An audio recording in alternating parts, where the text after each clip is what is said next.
Welcome to the Lights Lounge, a weekly home for all things Las Vegas Lights FC. We'll be here every single week in 2025 as usual. You can join us for a deeper dive into everything that happens on the pitch, including match previews and analysis alongside a new guest every single week. The last few weeks have been seismic for the Lights as the team brought in two brand new players in a blockbuster Western Conference trade and hired a new head coach in Devin Rinsing. Last Saturday, Rinsing led Las Vegas to a 1-1 draw in his debut match in charge. Next up, the team's back on the road against New Mexico United. This matchup has some juice as there's been a lot of player and staff movement between those two teams, plus a tight playoff victory for the Lights last year. So alongside me today to chat about all of this, I have one of the players who made that jump from New Mexico to Las Vegas, Anthony Herbert. Anthony, welcome to the lounge. Thank you. So let's jump straight into it. And before we jump into all the New Mexico stuff and the trade and how you ended up in Las Vegas in the first place, let's talk about the team itself because you've been here for a little while now. Let's talk about Devin Rinsing. What's your initial impression of how he operates and how he coaches? I'm pretty pleased, to be honest. I feel like his philosophy and the way that and the players that we have works because he's a high-pressing person, high energy. He likes his players to work hard. We have a good number of younger players who could bring their energy, and we have a little bit of older players who can make the team organize. So I think that it's going to work out for us the way he wants to play and also with the players that we have. Yeah. What are training sessions like under Devin? It's intense, but he does a really good job of the load. So, we do the passing, we make sure our technique and everything is right, but then we get right into it and we start playing games and stuff like that to make sure that we're sharp and whatever he wants us to do on the weekend, we totally understand it so that way there's no miscommunication. Yeah. What does that training look like? How much has he just been spending time going through tactical principles, helping you understand what kind of passes you're selecting from out of the back, how you and Elias are working together? How has that been in training? I mean, it's been pretty good.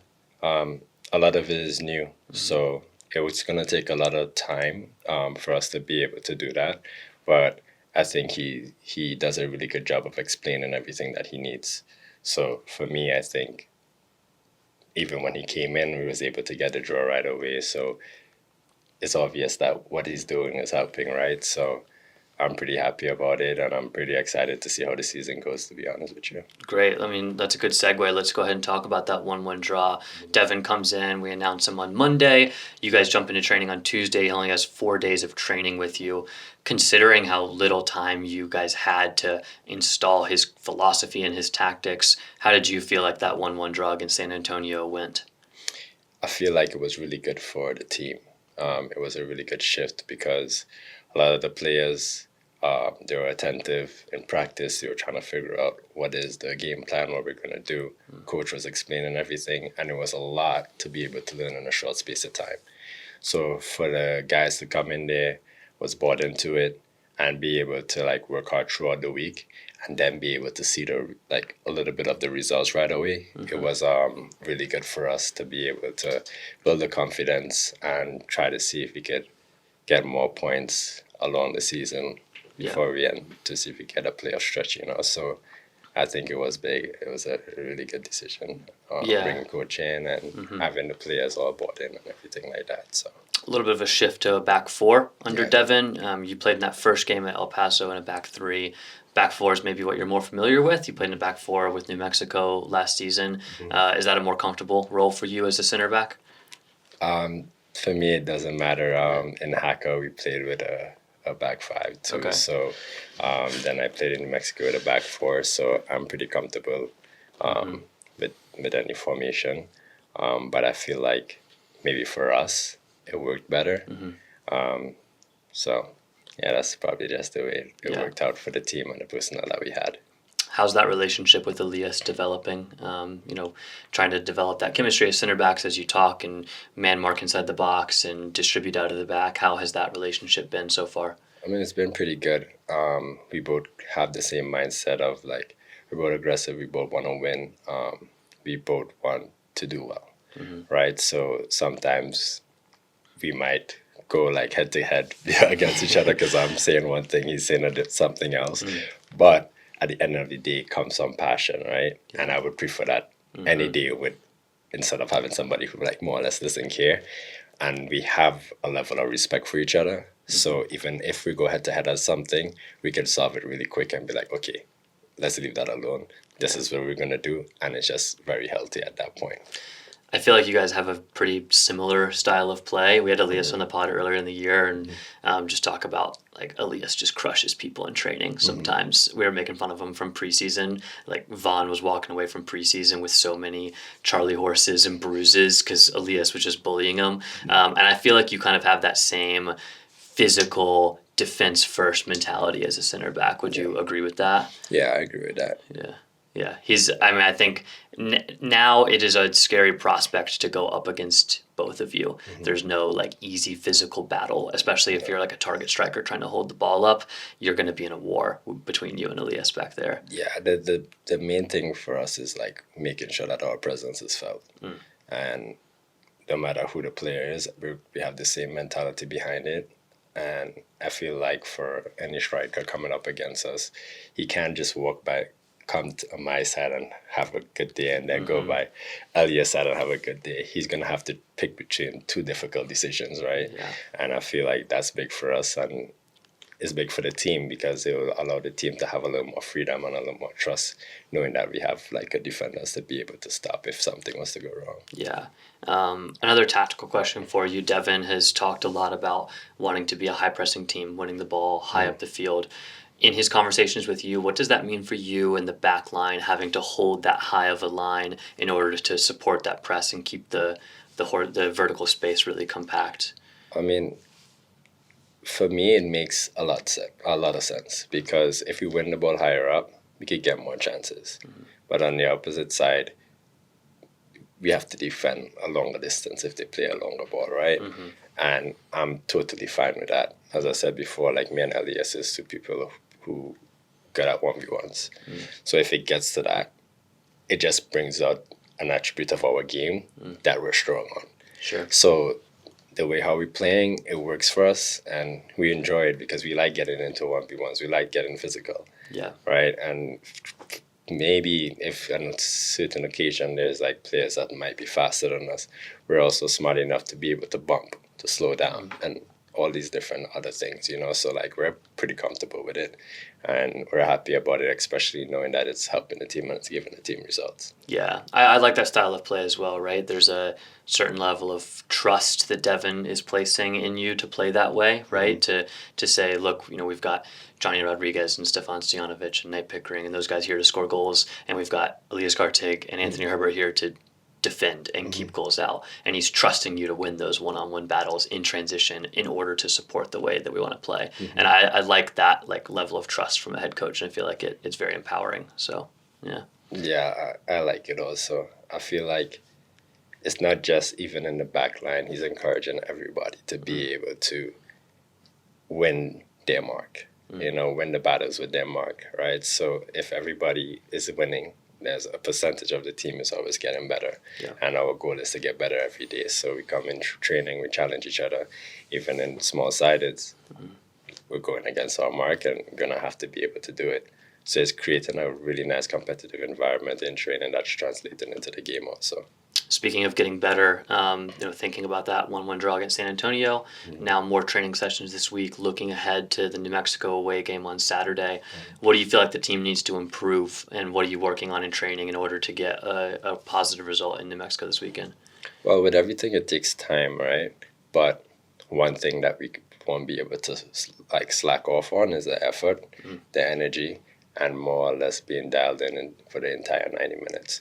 We got more or less a base on how we want to play, how we want to press, how we want the movements to be able to happen throughout the game, which is good. So that way I feel confident when we're pressing, we're together and all of that. But nothing would work if we don't have the energy, if we don't have the effort.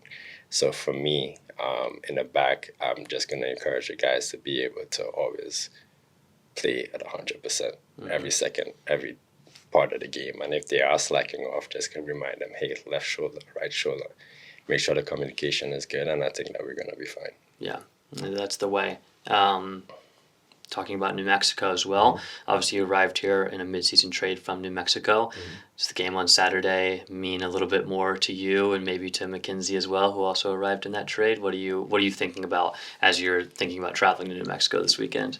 It's a very interesting situation, I think. I feel like for me, the next 12 games for me, no matter if it's New Mexico or if it's somebody else, is crucial because like my goal is for us to get into the playoffs and have a good run in there. But it's different now because in Mexico I was there for a while. With the fans, everybody, it's like a different atmosphere and environment. So I'm looking forward to playing, being on the other side of the field, right? So this is something that's going to be pretty exciting. And I'm happy about the place that we are. And I think that we're going to have a really good showing this weekend also. So I'm pretty happy about it. Yeah. I think the fans is going to come out also because there's a special event that they have on that day also. So we're going to have the good crowd. We're going to have a good atmosphere. And to me, it's a rivalry game. Yeah. Right? Played against in playoffs, like even within the season, it's always been like a good game, right? And I'm really looking forward to it. Yeah, I think it's an interesting one, right? Because I think Las Vegas in this organization doesn't really have a traditional rival. And over the last year and a half, 2 years, that rivalry with New Mexico has really started to heat up, right? I mean, obviously with Dennis Sanchez leaving here and going there, some player swapping, the playoff game last year, there's a little bit of bad blood developing with all of those things adding up, which I think is fun. Like having a rivalry game just really gets you up for it. Obviously, you're always going to give 100%, but there's a little extra juice, like I said in the intro, a game like that. It's so healthy. Yeah. It's so healthy for the players to be able to go in there knowing that, okay, this is actually like developing. And it's not a situation where it's been developing for like 20 years. It's fresh. So the hunger, the fight, everything is there, right? And that's why I'm really excited to be able to go there this weekend and play that game. Yeah, it's going to be pretty exciting. You were on the other side of that playoff loss. I had it later in the run-of show, but, I mean, we're talking about it now, so let's talk about it. I went back and watched it because I was like, did Anthony start that game? When New Mexico, you did start that game. You played that full 90 minutes. And the goal Corey Bennett scores in the 85th minute is right in front of you. It's not really your fault the ball gets turned over and you sort of have to chase Corey down and watch him slot it in. What do you remember from that playoff game? That was an emotionally charged game. I remember playing and I'm like, why isn't there like much like space, right? And I was like, something's definitely off. And like we're playing and we're trying to break you guys down, and like we literally couldn't. And then the way how we play in New Mexico, the line is high. It might be even higher than here. So when like the mistake happened, it was just like, oh. And then the ball played, and I was just chasing, trying to recover, try to see if I could help. But it was kind of too late. Talent came across also, but it was too late. I feel like it was like really heartbreaking in a sense because we were playing really well. We were in the half.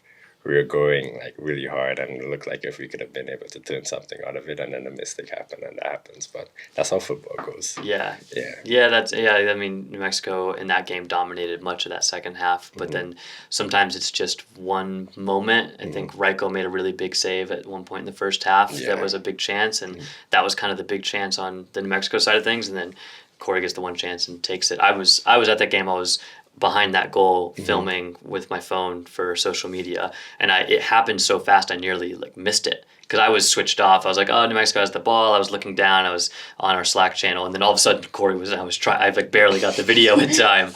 After sitting there for 85 minutes waiting for the moment, I nearly missed it. It's crazy how fast it happens. It's interesting too because the angle of the shot was kind of like really difficult. It went through the legs of two players. It went through the defender Talent and then the goalkeeper also. So sometimes like that's all you get, and a good striker would be able to still put it away. So credit to him by being able to finish that. That was a difficult finish, in my opinion. Yeah. Well, you're here now, so hopefully it goes the same way as that playoff game, despite that you being on the wrong side of the result at that time. We'll talk a little bit about New Mexico a little later on as we get there in your journey, but let's take a step back and journey through how you got here as a professional soccer player. So we were talking a little bit off the air before the episode started, but born in Trinidad, grew up in Trinidad through your first 13, 14 years. What was that like growing up in Trinidad and Tobago as a young kid playing soccer? It was big. For us, I would say like the culture there is football. I mean, we play cricket also, and we do really well in cricket also. But like, majority of the people there have a big passion, a big love for football, and I even like started off playing football because of family members who was already playing football, and I was like, that looks cool. And then I got the ball, and I was like, okay, yeah, I want to do this also, you know. So like, I really enjoyed like growing up. In Trinidad, it's like way different from America when it comes to like, it's more community based, you know, like relationships is a little bit, I would say closer. Because you grew up around your neighbor, and your neighbor is actually like you actually can talk to your neighbor, and everybody is like more community based, so it's a totally different experience. But I liked it a lot because of how much we had, like how much people we had playing football at the time. We would play football at any opportunity we get. Yeah. So for example, we played football on the street. We put 2 slides as the goal. Classic. The other side has 2 slides as the goal The also. universal language, kids everywhere. And we're playing football, and then there's always like the one kid who doesn't really know how to play football, but he's around the footballers, and he'll just be that person who's going to tell us if a car is coming.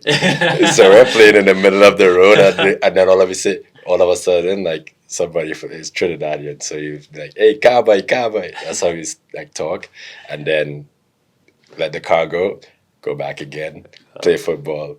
One time we tried to block the road, got in trouble because the way how the street is set up is that like it goes down a hill, goes up a hill, and it reconnects. But you could go around if you block the road. It's gonna cause a little bit of traffic, but you can still go around. But yeah, that wasn't a good idea. Yeah, so you as a 10-year-old, you're like, we'll just block the road. Like they could go around. Yeah, they could go around. It's fine. But yeah, that wasn't a good idea. But then when that street started getting more busy and didn't have enough time to really play and enjoy the game, we just took it to another road that's not as busy and played there. And it's interesting because those are the times where I were able to develop like majority of my skills. Like I remember my big toe having a cut on it every single time, and I didn't even care. I expected to cut my foot, you know, but I enjoyed the game so well that I didn't care. Were you playing barefoot? Yeah. Yeah. We played barefoot. Very tight space, so you have to be technical. You have to be able to dribble around tight situations and all of that. So I enjoyed it a lot. And then like on the weekend, well, not just on the weekend, because I also train with a club also, so we would go. I was going to ask if you were playing organized soccer as well at the same time. I played a lot of organized football also when I was younger. So like on the weekends, when I actually go and play in a bigger space, I would excel because I'm playing 24/7 in the street, like outside from the house, and then I go in a big space. It's just easy for me to dribble, take on players, score goals, and all of that. I played every single position since I've been playing football, even a goalkeeper. When did you become a center back? At what point were you always like a big kid? Like when you were playing street soccer, were you always big, or did you hit a growth spurt? I was always tall and skinny, so it was more like a coordination thing. But then when I started like thinking about it, I'm like, okay, if I always look like I'm gonna fall, I'm gonna use that to my advantage. So I started doing like body fakes and stuff like that to catch opponents off guard and stuff like that. But I only became a center back when I came to America, to be honest.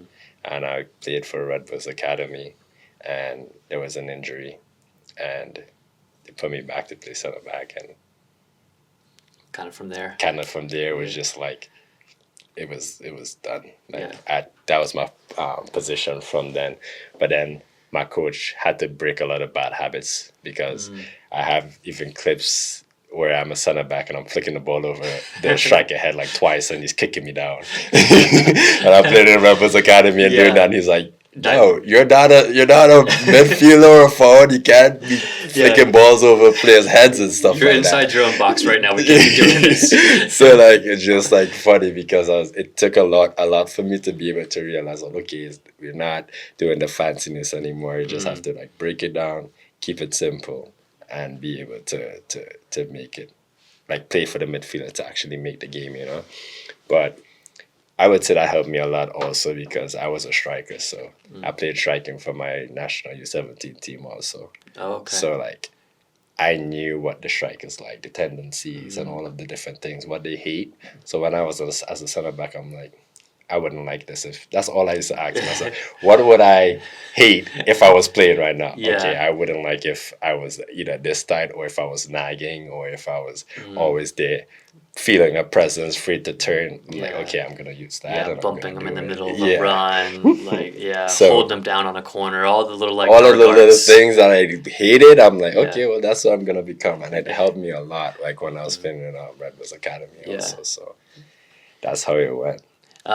Let's back up quickly because you mentioned coming to the U.S. and being in the Red Bulls Academy, but that wasn't just you, right? Your whole family moved to New York City at that time and moved into Brooklyn. How did that come about? Why and what was that like for you as like a 13, 14-year-old getting pulled out of what you mentioned was a very community-based area, and you were very close with people. So how did that happen? Talk me through that.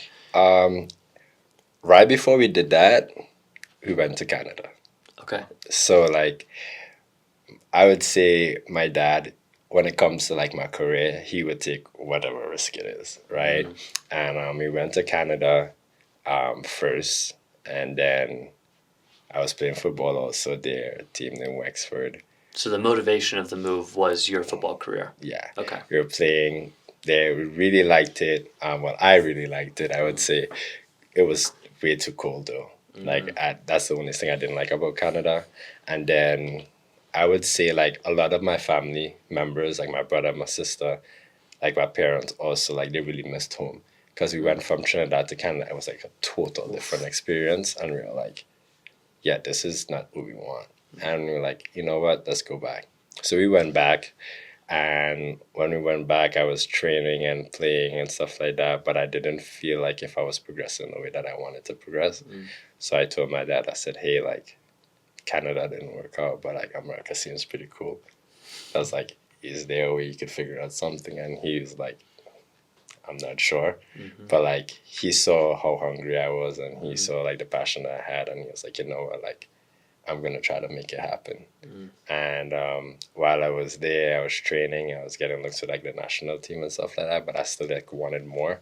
And then we went to America, and then I got like an opportunity for like high school right away.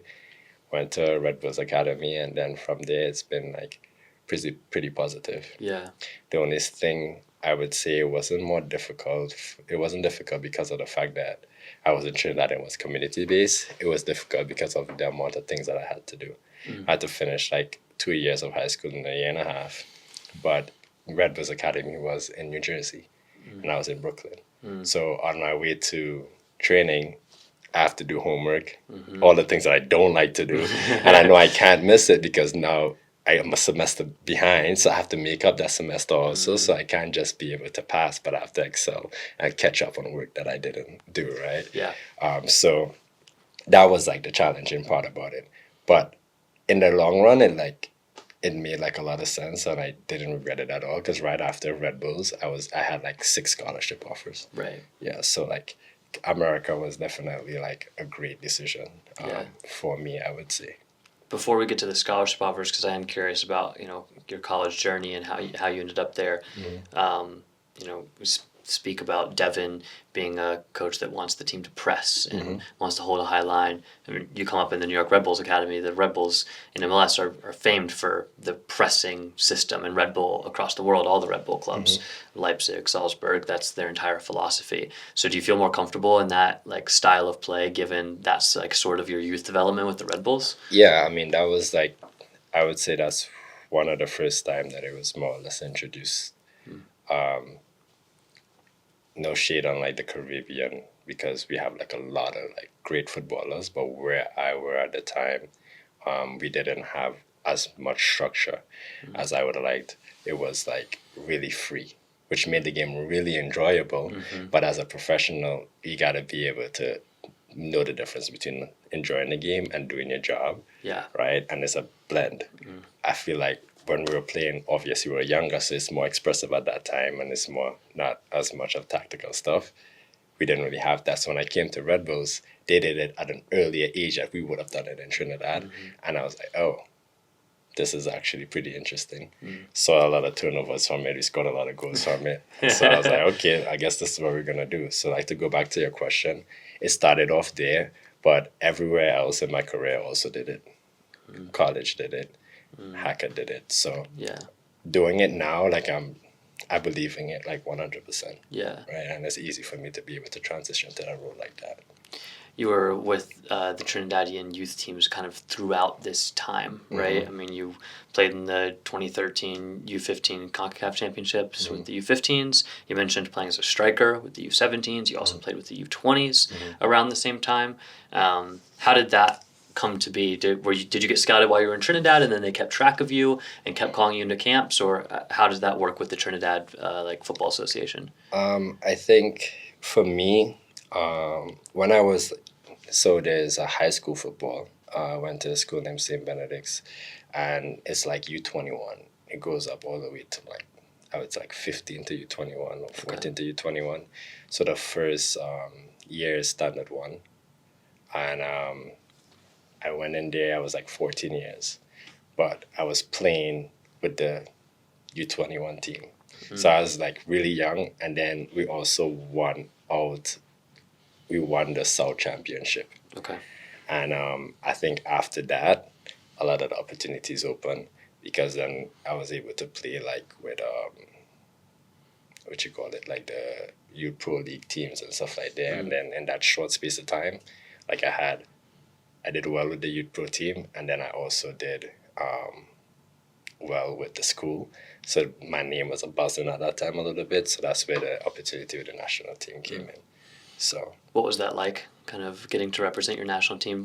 Growing up, was that did you have any heroes like Kenwin Jones or any of those guys? Like, do you have any memories of watching Trinidad in the World Cup and that being a big deal, and so then getting to represent Trinidad was a big deal, or what was that like? I never really got to go to a lot of the games, but I remember like just sitting down in the living room with my grandmother just watching TV, and she would be watching the news, and then it would just transfer to like what happened with the game, and that's when I was like, oh, this is pretty cool.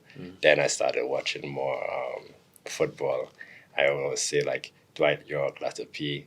I think Latta P was more or less like somebody I was like, oh, he's really good as a player and everything. And then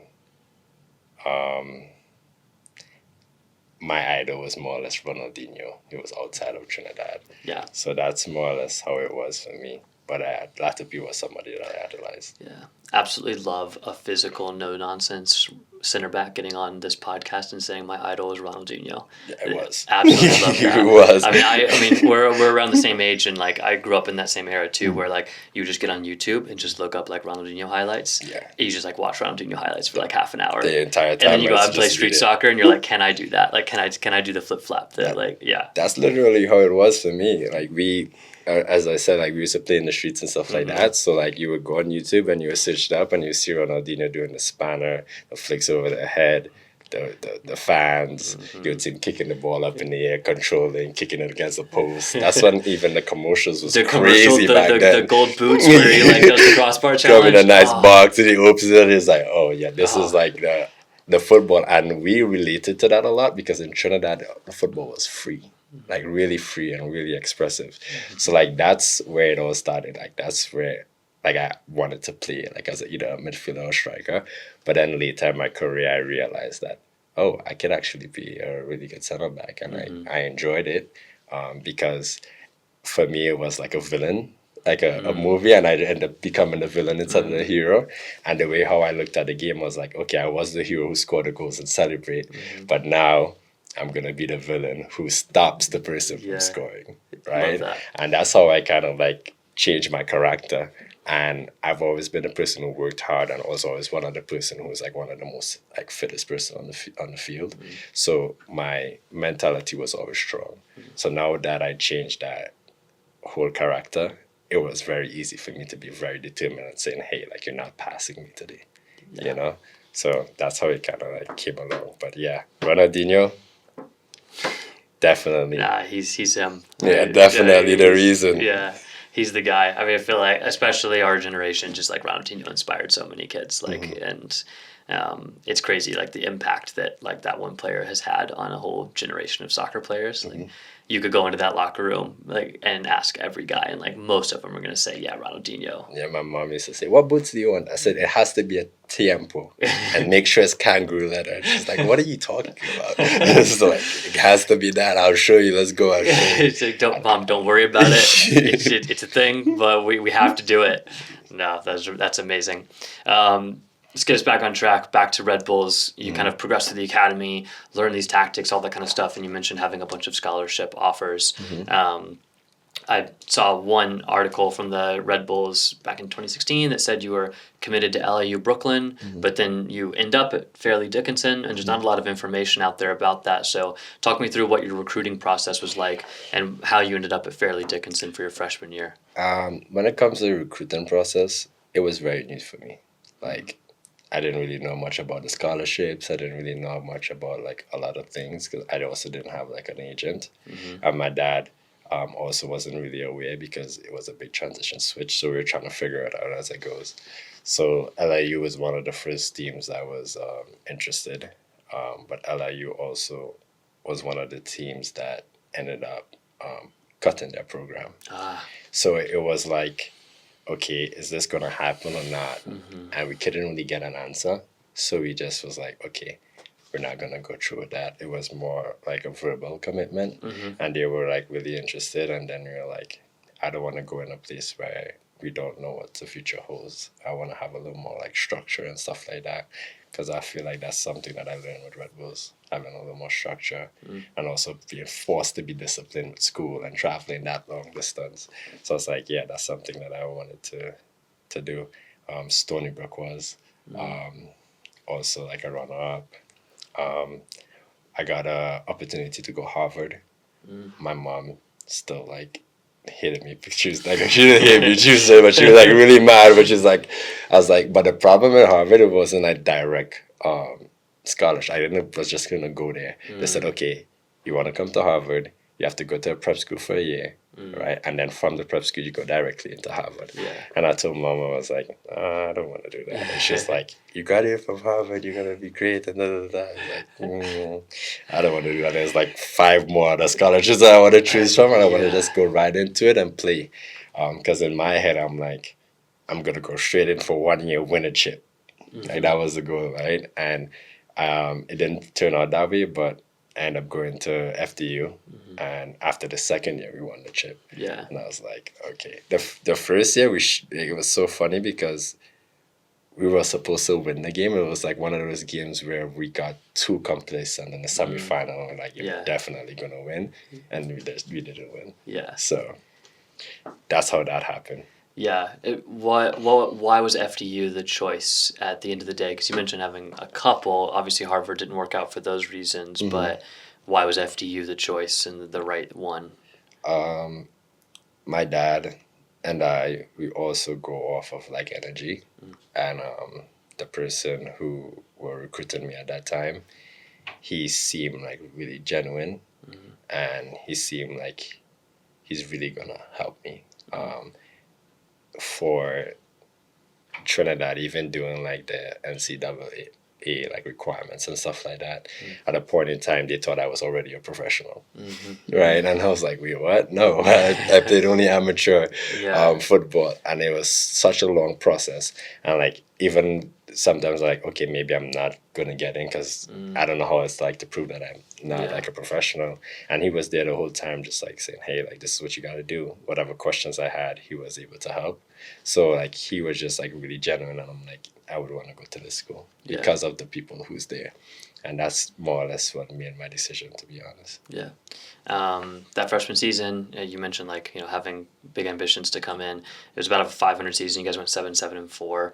I think you played and started in every single game. You got your first NCAA goal in this one. Do you remember it? It was a 2-1 game winner over Central Connecticut State.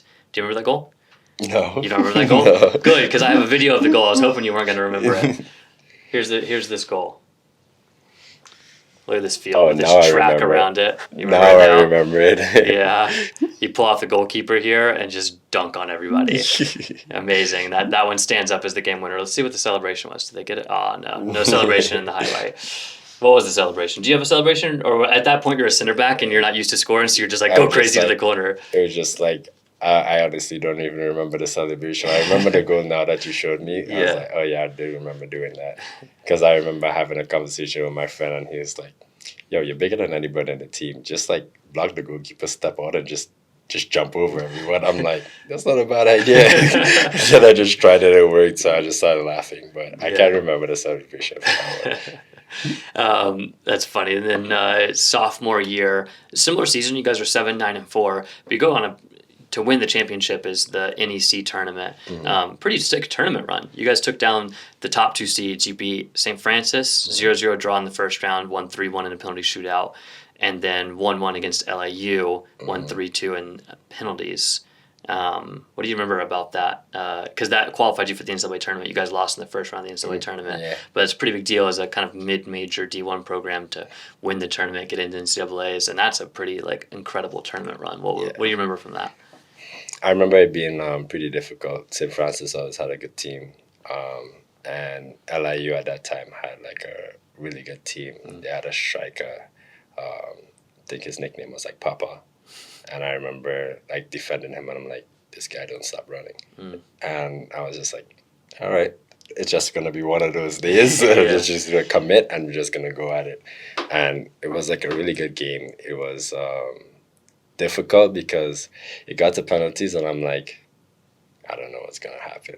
But our goalkeeper he plays with Jamaican national team right now. He's really good. And I was like, you know what? I think we got it. I wasn't worried about him. I was just worried about if we were going to be able to score on the penalty kicks. But it worked out. And I think it was an upset, to be honest, because they were ranked higher. And it was one of those things we learned from our mistake the last tournament, and we didn't take any team for granted. And we was like, we're going to be the one that's going to make it happen. Yeah. You didn't take a penalty in either shootout? No. Were you up, or where would you have been? Right? Early would you have been? I would have been probably 6th or 7th, but I didn't want to take a penalty. Okay.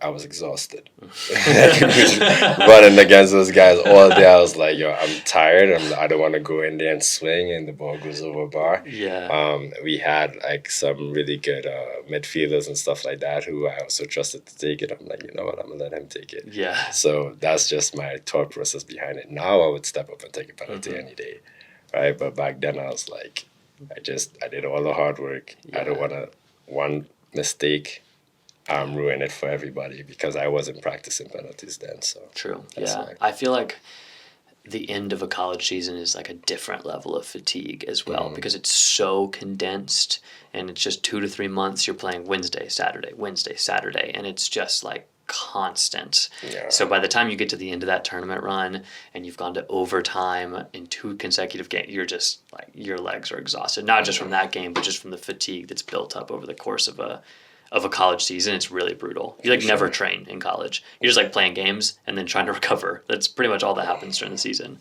And it's also a very physical league. It's a lot of running and stuff like that. So yeah. You also got the assist in that LAU game. Yeah, the head back. On the head back. Do you remember that one as well? Because I have that video too. Yeah, that one I remember. This is a classic one as well. Just in terms of you just being bigger than everyone. Just being bigger than everyone, just putting things into the mixer. That is such a college goal, by the way. Literally. Just chuck a corner in there and create some chaos. That's amazing. I love going back and looking at college highlights, man. They're the best. So you guys win that, then you go off the NCAA, you lose to New Hampshire, who were the number 18 team in the country. Do you remember that NCAA tournament game? It was a 1-0 loss, I think. Yeah, it was a really hard game. That team was good. I was running all day, and I'm like, this team has a lot of ballers. And then I remember they're doing substitutions, and I'm like, oh, maybe I get a little bit of break. And the person who came on was even better than the person who was playing. And I'm like, okay, this team is stacked. Yeah. They were so deep, and we were running we were just running playing hard, trying to be compact, trying to be difficult to break. And it was just one moment where they got that opportunity to score, and that was more or less it. But we kind of wanted to go to penalties because we feel like that would have been a better chance instead of opening up the game and letting them use their ability, you know? Yeah. But It's kind of the difference between those mid-major D1 programs and those bigger D1 programs is that depth of squad and that ability. Like when you're a mid-major D1 program, you don't go much beyond your starting 11. You could have a really, really good team, but it can be very thin in a way. But interesting. That's 2019, that fall, right? And then you transfer to St. John's for your upperclassman year. But COVID hits that spring. I'm curious on order of operations. Did COVID hit and then you decided to transfer, or had you already decided to transfer when that fall season ended? no, I already decided to transfer. Okay. It's funny because the same coach who got me into FDU, I was like, yeah, I want to be in the program that he's in. And then when I got there, he left and went to St. John's. So I was like, wait, what? Yeah. But the head coach set rule and he was cool. So I was like, all right, we already made the decision. I'm already here. Yeah. And then when we won, and I was like, I want a bigger challenge. Yeah. Because I started majority of the games and stuff like that. And I was like, we played New Hampshire. I'm like, okay, I'm seeing these guys have a really good group. I was like, I want a bigger challenge. And that's why I was like, let's see what's available. And then the same coach called me again. He said, hey, how you doing? What's going on? I was like, yeah, that is definitely the direction I wanted to go after. I can get into the portal and everything. So, yeah. So you decided to do it, right? Same coach recruits you, so he's doing a great job apparently. Yeah. And but then COVID hits, and so then that's the spring, and then you're trying to enroll for a fall season. Obviously, that fall season ends up not happening, and sort of an in between season happens that spring. I remember this well. I was in college at the same time. I was my senior year, so I lost my senior fall season to that in D2. That was a weird time. And you're trying to like transfer into a new school. You don't know anyone. It's the middle of the pandemic. Like, what was going on during that time? How was that transition? Yeah, that was difficult. To be honest, it was just a blur. I didn't even want to remember that because it was just mask everywhere. The coach was sending us all individual like stuff to do for training, and if anybody like more or less around the St. John's program, they know that Coach Mesa loves fit players, fit, hardworking players. So if you're not a fit player in there, it's gonna be hard for you to get playing time and stuff like that. So a lot of the running and stuff that he had us like doing just seemed crazy to me. Like, I was like, wait, what? This is the time? I was like, is this not a typo? And it was like, nope, welcome to St. John's. I was like, all right, no problem. I was like, I'm normally like naturally one of the fitter guys on the team regardless. So like it wasn't like much of a worry for me. I just had to like lock in and I was able to make the time, right? So what was the time? Do you remember? No, I can't remember. Was it like a 5K or like a 2-mile time or something? I think it was like, it was on the track and it was just like laps. Yeah. Right? I just can't remember the time that we had to make the laps in. But I just went out there like every 2 days and just tried it. And on like the second time, like I made it. But the first time, it was really bad because I tried to rush it and it didn't work. So on the second time, I went in there thinking I wasn't going to make it. So I was like, you know what, let me start over and try to pace myself. But that's actually was the strategy to make me do it. Yeah. All right, so I ended up pacing myself with a pretty good tempo. And then I'm like, wait, now look at my watch. I'm like, wait, I actually might catch it. And then that confidence made me start running harder. And I was like, okay, yeah, this is how I'm going to do it when the test comes. Nice. But yeah, that was one thing I remember about St. John's. Yeah. The running and the fact that we had to wake up really early for training. We had like train like 7 a.m.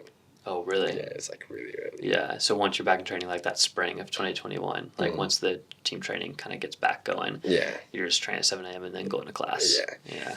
But at the moment, I hated it. I was like, I watched coach. I was like, what's wrong with you? Are you like a wicked person or something? And then after when I graduated, the relationship with us got better. And then I appreciated it more because now I was forced to be like so disciplined that is just like wherever I go, it's just easy to be able to adapt. So yeah, I hated it then, but now I'm like, it is what it is. You know? Yeah, a little bit of a theme developing there, right? Your Yeah. academy days and those kinds of things. I think that's something that people don't appreciate. Sometimes having too much time is what creates bad situations, right? But when you have so much going on, you have no choice but training, homework, class, got to get it all in. You have no choice but to be disciplined. You don't have time to just like sit around your dorm room and do nothing. Like you have to get stuff done, and it helps create those good habits, I think. But interesting. For So, COVID year is COVID year, right? Like you played some games in the spring. It was a little bit meaningless, right? But then that senior year, contextualize this for me, right? You played in 10 games, you had 6 starts. What was that senior season like? Was there injuries there? Were you just not getting selected? How did that senior season go? It was difficult because I was playing as a midfielder and I was playing center back. He didn't like the idea of me playing center back, and it was more like me trying to be able to transition into a 6. We had a really good team. We had, up to this day, we probably have like 8 guys who were professionals. Like we had like a good group. So it was difficult for me to be able to change my position and be able to be as effective that I wanted to be. Yeah. When it comes to like the clearances and stuff like that, the center backs never touched the ball for a header because I would just be in a 6 getting up. like that aspect of the game was like great, but then when it comes to like playing in tighter spaces and stuff like that adjustments was difficult for me. So that's why my stats went down a little bit when I had to do that. Yeah. But I enjoyed it. You did score a goal in the opening game against the eventual national champion Clemson. Yeah, Do you remember this goal? I do. Because guess what? I have a video of this one as well. It was a really good goal. It's a good goal. That one was a good goal. It's a good goal as well. Let's see. I've got it right here.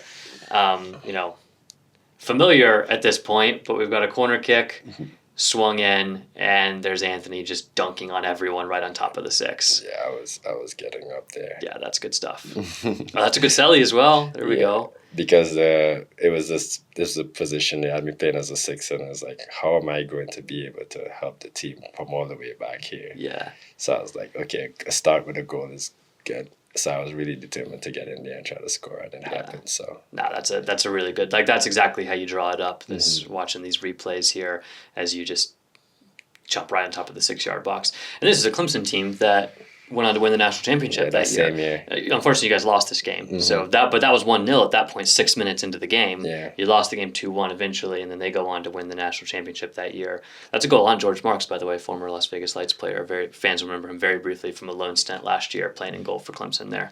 But yeah, no, interesting. And I mean, that's ultimately why you went to St. John's, right? Was to be playing in games like this, right, and to take a step up in quality. So, okay, so.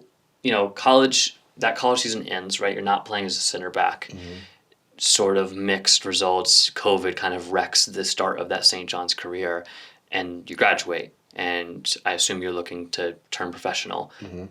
And there's not a lot of opportunities. Maybe with that at that point, you're not going to be in the draft. All of that kind of stuff. I did some research, okay? So here's what I found, and I want you to tell me how it actually went down. Okay, but what I found is that you end up at this Pro Soccer Consulting Combine, PSC, in New York. You go to this combine for college players looking to turn pro. Joel Limper, a former New York Rebels player, sees you there, recommends you to Timu Tainio, the head coach at FC Haka in Finland, and then FC Haka signs you from essentially this like pro combine.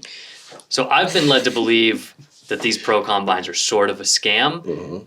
So you tell me how this all went down, because I'm really, really curious, because all I have is one press release to go off of. This is like the biggest like turning point, I would say, for me, right? Because I did like all of this hard work, and I didn't get to play a lot.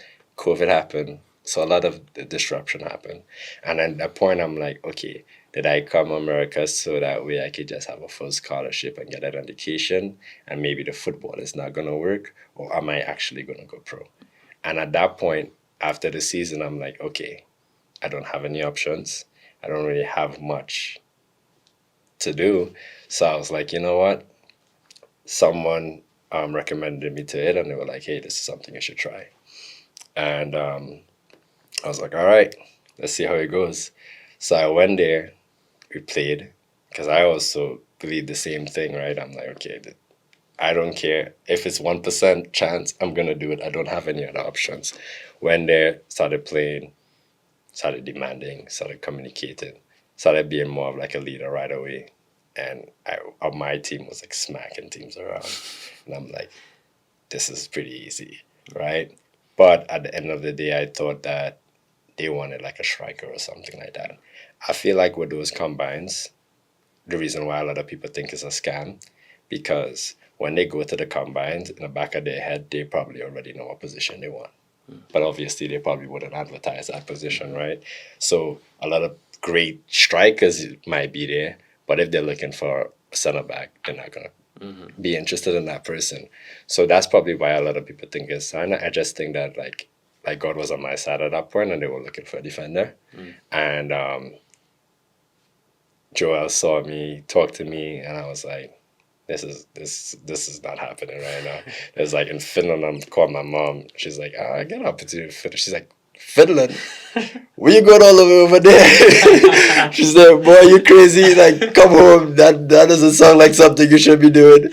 And then like it was really interesting. She's like, well, there's wars and stuff be happening over there. There's Russia nearby. There's all of these things. Like, where you going over there for? And I was just like, yeah, don't worry. It's just a trial. They said they go over there for a week. They're going to cover everything. And if I make the trial, then I'll make the team. It's like 2 weeks trial. When I'm doing my research or whatever, I talk to coach, and then I'm like, everybody's like, oh, he's a legend. And I'm like, who is this guy? So I did my own research, and I saw a video of him playing with Tottenham. Oh, yeah, and okay. I'm like, oh, so you played on a really high level. And then there was this video where he was wasting time, and Drogba was like talking trash to him, and he just like flip him off. And I was just like, okay, this is about to be interesting. And then I went over there, and they helped me out to get like transport and everything to training, and then I'm in there with a bunch of people who speak in Finnish. And I'm just like, well, I've been in a moment like this in my life already, from coming from Trinidad to America and all of the different things that I had to go through throughout my career. And I'm like, same mindset, I'm just going to lock in, and I'm going to make this my only option and make the option possible. And that's how that ended up happening. It was actually like pretty insane. That's insane. It was pretty insane. And one of the more insane ways for a professional career to start. And that's exactly how it started. But the crazier part about it is that after I played really well, I was way more physical than almost everybody there.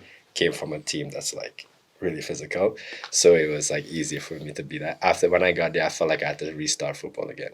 Because coach played at a really high level. His tactics and everything else was so advanced that I'm like, oh, time to learn. And that's why I liked and I enjoyed Haka majority of, like mostly in my career, because I felt like I was taught the most at that team with tactical, even technical abilities to be able to adjust. And I was already fit, so it was easy for me to just focus on that alone and develop my game. Yeah.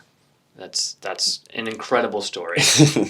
Meanwhile, you're just like standing here in the freaking snow, right? Sending your mom this picture, and she's like, "You could have gone to Harvard, and you're here." Yeah, that's exactly how it went. Oh man, that's amazing. That's amazing. So Haka ends up going pretty well at that point, right? Like you were there for 2 years, 2022 and 2023. You made 32 appearances over those 2 years. As you mentioned, having to learn tactically, learn technically, it's a huge jump in level from where you were playing in the NCAA college ranks. At what point did you feel like I belong here? Do you know what I mean? Like, was there a point where you're like kind of getting into this team consistently and going, oh, yeah, I can, like this professional football thing I can do? Yeah, when we made it, because that team at that time didn't really qualify, wasn't really a top 5 team, right? And then we qualified for Conference League, like the qualification, and I was playing. And even before that, when it's a year and a year option, I wasn't really playing. And then one of the center backs was hurt, and we played a game against a team named Coops, and it was a really hard team. And I didn't know if I was going to do well because I was like, damn, give me the opportunity against this team. And I went in there and I locked up the striker. And at that moment, that's when I got my extension. It's like, hey, like you grew so much since you came here. We're going to give you another extension. Yeah. And that at that time, I was like, okay, yeah. So when I came into the second year, it was just like, game on. Like, yeah, full of confidence. Full of confidence. I already got a year of experience against a coach that played at a really high level. And I'm like, everything in my game is coming together now. And I'm like, yeah, this is time for me to go. Yeah. What was it like off the field? Had to be a huge culture shock and weather shock as well. It was really cold, but it was peaceful. It was the most peaceful, the most peace I've ever had probably in like any team in general. Like you would sit down in your living room and you would see like a 4-year-old kid walk into the grocery, right? Because like nobody there does anything is safe. Like a lot of people are like trustworthy and stuff like that. So it's total like different shift for me. I'm like, this can't be happening right now. A lot of situations like can't be happening. You would leave your wallet somewhere, go back and you get it. Nobody touch anything in it, right? So like that was the culture shock for me, seeing how different the experiences and the relationship was with people that you didn't even know over there. Yeah. What was the most challenging thing about playing football in that cold of weather? The mental aspect of it, like getting up in the morning and like, oh, you look outside and you look at the temperature and like, oh, well, this is what we're about to do right now. That was the most challenging thing for me. But other than that, the lifestyle, we used to go in the sauna, jump in the lake, go back in the sauna, jump in the lake. Didn't even have to cold plunge because the lake was right there. And also the water was really clean and clear. So like you didn't feel like dirty or anything like that. So it was fun off the field because you had good relationships with people also over there too. So were training sessions in Finnish, language-wise, or the coach speak both languages. Okay, so he is English, but he had like an accent. So like I would have to listen really hard, but I would be able to understand what he was saying. And he's probably having to listen really hard to you, and I'm sure there was the exact same thing. And then when he got mad, didn't hear a word he said, and I just have to wait and see what's going on. I'm like, okay, this is what we're doing, and just adjust right away. That's it. Did you pick up any Finnish while you were there? Finnish seems like a hard language to pick up. I didn't pick up any Finnish. I wasn't even trying to be honest, because it just sounds so crazy to me. So I was like, I'm not gonna try to learn that. Yeah, it's not like picking up some Spanish or anything where it's like, oh yeah, this is like, there's some similarities here. No, it's completely different. The one thing though that like I enjoyed the most is when we made it like when we played in the conference, like the qualifications, playing against a team from another European team and seeing the big difference. I was like, wow, this is like a totally different type of style of football. Do you remember who you were playing? I think the team was from Ireland or something like that. Okay, yeah. And they're just like physical. Like you would get a free kick to them in their 18. Yeah. And they would send 8 players to the edge of the other 18 and let the goalkeeper just smack it to the other 18 and then have like 2 other players waiting at the front at the other post to just head it back across. Like it was just straight up like war. Yeah, I'm looking on Transfermarkt right now. Crusaders FC. Yes. From the Premiership. Yes. And then we went to their place. Chaos. Wow, this is Northern Ireland. They're from they're Northern Irish. Yeah. Oh my. When we went to their place, it was chaos. It's actually the day I got injured. I got hurt that day, and I still tried to play and didn't. Yeah, you only played 20 minutes in that game. It looks like. No. You played 77. Yeah, but I got hurt in like I broke my foot in like the 30th minute of the game, and I'm like, this is the biggest game of my career. I'm gonna play, and then I just couldn't play anymore. Oh man! So you guys went out. You drew 2-2 at home, and then lost 1-0 in the second leg on the road, which is tough. Yeah. But then it would have just been into another qualifying. Yeah, it would have been. Actually, I think one of the teams in Denmark. Yeah. Yeah. Talk about like a style of play that could not be any different than Trinidad. Right, like playing against this like Northern Irish team that's just sticking 8 players up the 18 and chucking it long. Like it could not be any different than the way you grew up playing, right? Yeah. Like insanity. It was crazy. It was crazy, but like it was a really good experience. Being able to play in Europe was like a really good experience for me. I enjoyed it a lot. Speaking of that difference in style of play, while you're at FC Haka, you make your senior national team debut. You played 8 minutes off the bench against Thailand in a friendly, September 25th, 2022. What was that like, making your senior debut? Was that a pretty special moment? Yeah, big stadium, crazy fans playing, and I wanted to play, and the coach wasn't putting me in, and I was just like, I want to play. And I was looking at him to let him know, like, hey, I want to play. And like something happened in the defense, and he got frustrated, and he turned around, and I look him dead in his eye. Like he turned around and he looked up, and I'm like, and then he's like, go warm up. And until this day, I feel like if I didn't make eye contact, he probably wouldn't even put me in. He's like, go warm up. And then I went in there, and I was like, well, game on again. Like it's always like moments like that where I have to like dig deep and be able to figure it out. And I had like a really good play in there that turned into a counter. That ended up, I think Kevin Molino ended up hitting post the crossbar. And I'm like, damn, it would have worked out so well if I made that big play and we scored. But it didn't. And I was like, it is what it is. But Thailand is crazy because, like, when we were in the airport, fans who recognize you from the game keep coming up to you, pictures, this, that. Constantly. So they're like, so passionate. One guy came up to me with my card, a player card of me, and I'm like, I didn't like even know I had player cards. I was like, what is this about? He's like, can you please sign it? Please sign it. I'm like, all right, I just give like a signature. Some crazy. I didn't even think of the signature. I just did something and just signed it and gave it to him. I was like, I didn't even know I have a player card. Where'd that come from? But yeah. Oh, that's pretty amazing. That's still your only appearance for that the senior national team. Is that a goal of yours in your professional career to get back into that senior national team picture? Yeah, I feel like when I played with the national team, I was like at a really, really high end in my career. And then I had like a little bit of the injuries and stuff like that. So it's been kind of like up and down. But yeah, for sure. I feel like this is probably the best opportunity that Trinidad has to be able to make a World Cup. I feel like we have a good group of guys, but I also feel like I right now I would definitely be able to be like a positive impact to the team. So that's something that I'm working hard towards. Yeah, that'd be amazing. Hey, I work in comms. I could use a Las Vegas Lights player in the World Cup. So I need you to get on that. That would make a big difference for me and all my social media engagement. So jokes though, but Haka time ends, right? You make your senior national team debut during that time.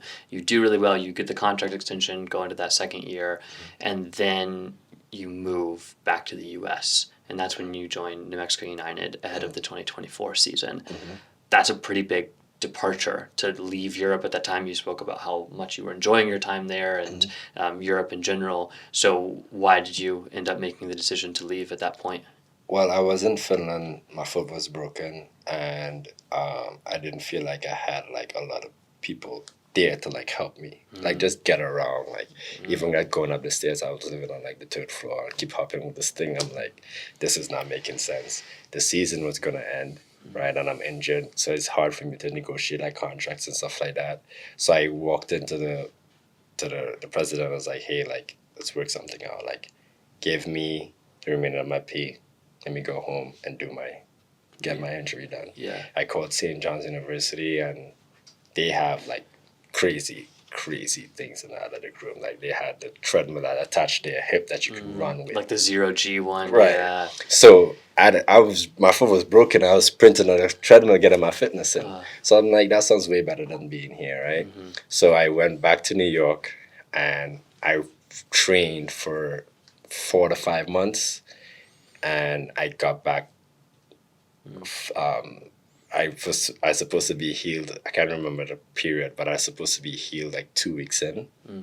2 weeks remaining. I was supposed to be healed, but I felt like I was already healed. And then New Mexico called and said, "Hey, like we want to see you, but we know you're injured, so we can't give you a deal right away." So I went into New Mexico, not really touching the ball.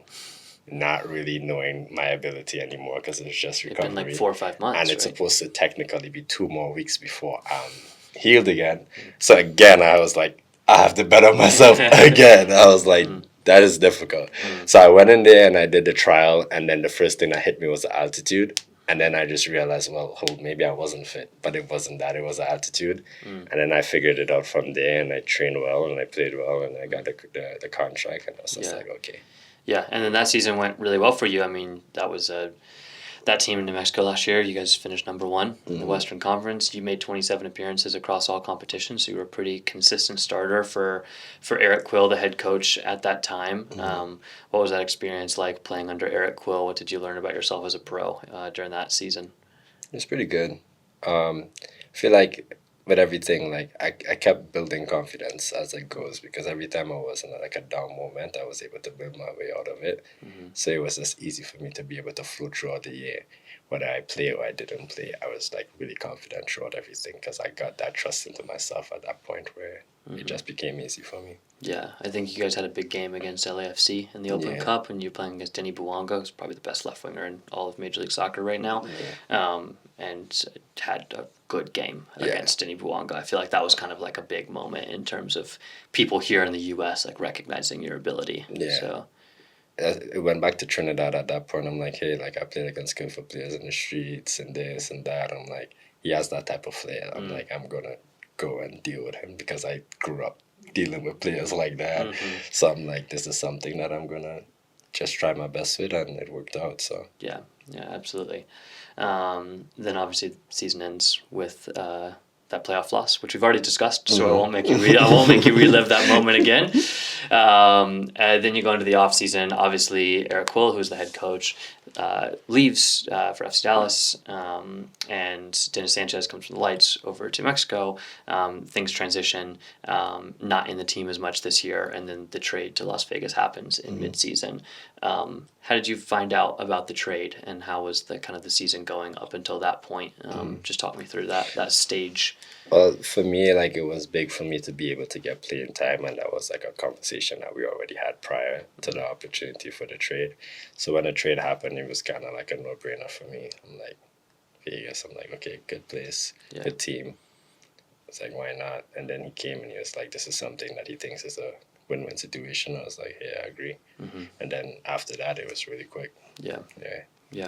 And then you arrive here. So how did you find out about the trade? How did it go down? The coach told me, he said, hey, we got it done. The directors, you're the director from here, the director, they're going to call you and explain everything, because there's a lot to deal with in like 4 days. And I'm like, all right. And that's how it went down. Yeah, it's difficult. We were talking off camera a little bit about how difficult it is as a professional athlete to get traded mid-season like this, right? Like it's, I think people tend to think that professional athletes like, oh, it's just easy, whatever, boom, like they'll move, they make a ton of money, but like it's not like everyone in this league is making $500,000, and it's not an easy thing to come to Las Vegas and find an apartment for 3 months because the season ends in November. So it's always challenging, I feel like, to move mid-season like that away from the field. I think on the field it's going really well. You've slotted straight into the team, done well under Devin, like straight into that role next to Elias, but off the field sometimes that transition can be a little bit more difficult, I think. Yeah, I think just like with football, there's like lessons in life with everything, right? But if you're doing something you like, whatever happens, whatever challenges you, you will figure it out, because it's not like a burden or a bother. This is something that you actually love doing. So yeah, it's difficult, but we're playing, we're enjoying the team. So I guess that's just something we have to figure out or decide whenever. That's fair enough. Life could be worse. You're playing professional football for a living. Yeah. There's a lot bigger challenges in the world. As you look ahead to the rest of the season, you mentioned it earlier, wanting to get this team into the playoffs. What are your goals personally as you look ahead to the rest of this 2025 season? I feel like my goal personally is for us to get into playoffs, and the steps behind doing that is making sure that I show up every day and give the best my best ability that I can. I train hardest as I can and try to take in as much knowledge as I can, because I feel like if I get the knowledge that coach wants for the team, it's easier for me to guide the team while we're playing, right? Because you could coach something, but there's so much situations that it happens and you have to be able to adjust on the fly. So I want to be able to get that role I don't really look at myself like a captain, but I do look at myself as somebody who helps organize a team. And that is something that I feel like is going to help, especially having some players who's younger who might have like their work ethic and everything, but they might switch off, right? So just being able to be there and be like, hey, no, just left shoulder is a simple things that is going to be able to help the team play well and not give up moments that could turn into chances, you know? Yeah, absolutely. Final question here, and I ask this to everyone that comes on the pod because I think it's interesting. You know, we spent over an hour here now talking about your journey, all the different stops from playing street soccer as a kid to FDU in St. John's to Haka to here to New Mexico. As you look back on all of those things, is there anything that jumps out to you as there's like a special part of the journey or was really formative? You know, you look back on it and go, wow, that one moment really, really made the difference. Is there anything that stands out in terms of the big picture? I think like it's good that we have like podcasts and stuff like this because it's also good to reflect. But it's funny because people always be like, oh, the journey is more important and stuff like that. And it's like, what are you talking about? But like it is because like there's so much moments where you're thinking that, okay, it's done, or okay, this is not going to work out, or like difficult moments where it's just like you have to be able to figure out how to push through it. And the more you push through as like an athlete, I feel like the more confident you are in your as a player, as a person.